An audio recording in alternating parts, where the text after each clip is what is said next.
Thank you very much for a very warm welcome. And I mean warm. It is not this cold in Georgia where I live right now. Good evening again. What a great way to start the night. Thank you for the warm reception.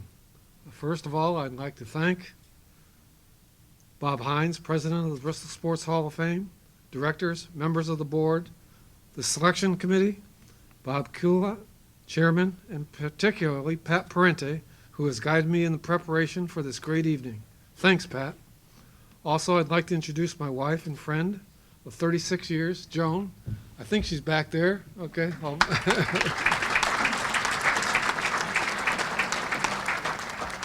My son, Chris, and his wife, Kristen.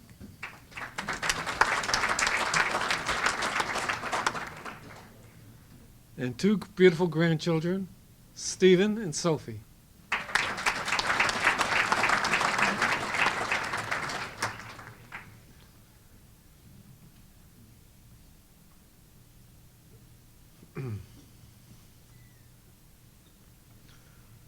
I want to give a shout out to my sister Audrey, who lives in San Francisco, California. She was unable to attend this evening, but believe me, she is the best sister a brother could have. It is now with great honor and humility that I introduce a World War II veteran, a POW and highly decorated soldier, my uncle Everett Johnson, who lives in Plainville, and his special friend Ann. I thank them for coming.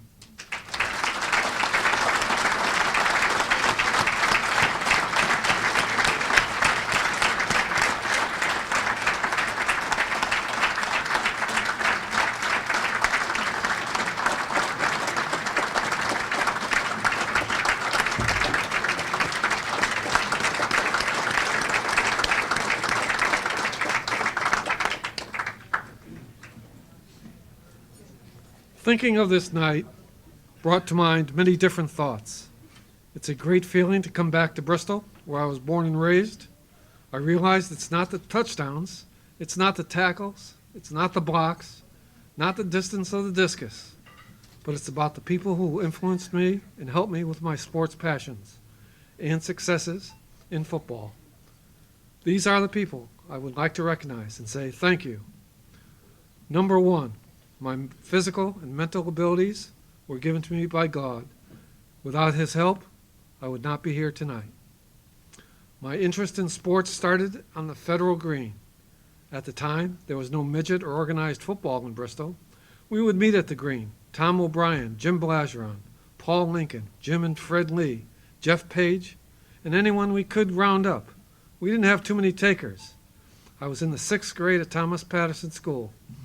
And after school, we didn't have video games to come home to. We had my mom saying, "Out of the house. The fresh air is good for you." I remember some of us had helmets and pads, and some of us did not have anything at all. The games got pretty rough and usually ended with an injury or a fight. I was lucky to have my helmet. Got it from Al Zach. Al was the manager at Syracuse. Equipment manager at Syracuse. As you know, I had a big brother who played at Syracuse, so I had connections as a young kid. It was an old Rydell suspension helmet. Thank God for that helmet. Of most importance, thank you, Mom and Dad. My dad worked as a truck driver. My mom worked at Wallace Barnes for 26 years. They were the two hardest working people I ever known, and my number one fans.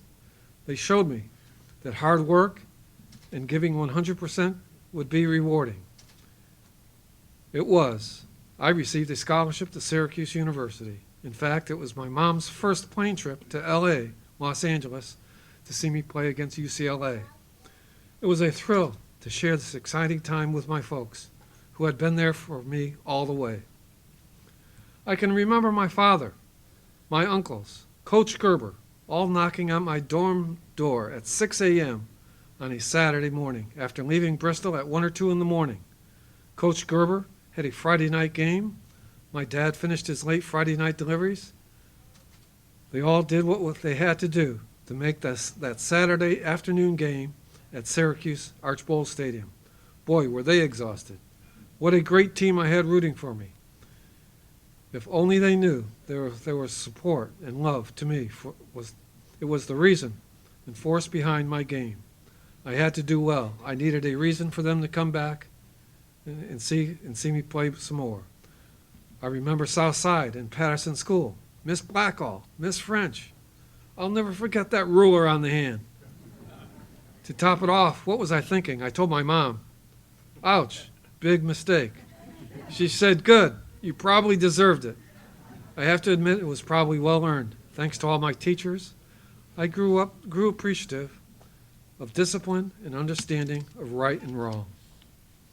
Thank you, Norm Gerber, Bob Daly, Tony Mosa, coaches of the football team. Coach Gerber many times put a helmet on and pads and went one-on-one with us. Not a pretty sight. Coach taught us toughness, technique, discipline, and even if we didn't win, he knew we gave 100%.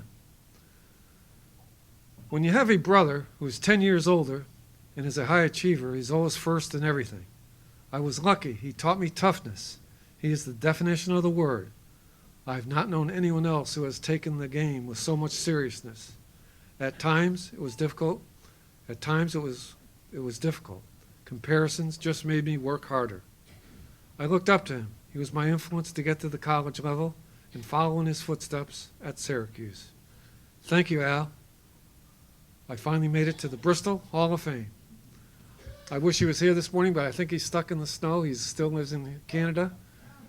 He just moved. He wanted to come a little bit south, so he moved from Regina, Saskatchewan, to just over the Maine border, okay, in Canada. Thank you, Bristol, for the opportunities made available to me. You were the foundation for my high school, college, and pro career. I always have memories of never losing to Penn State, playing in the Sugar Bowl and Gator Bowl, playing with Mary Sanka and Floyd Little will never be forgotten. The most important thing was a college education, of which was unaffordable without football. Thank you, Bristol, and everyone for your help in developing my athletic skills and living my dream. Thank you. Congratulations, Bill. Yep, good going.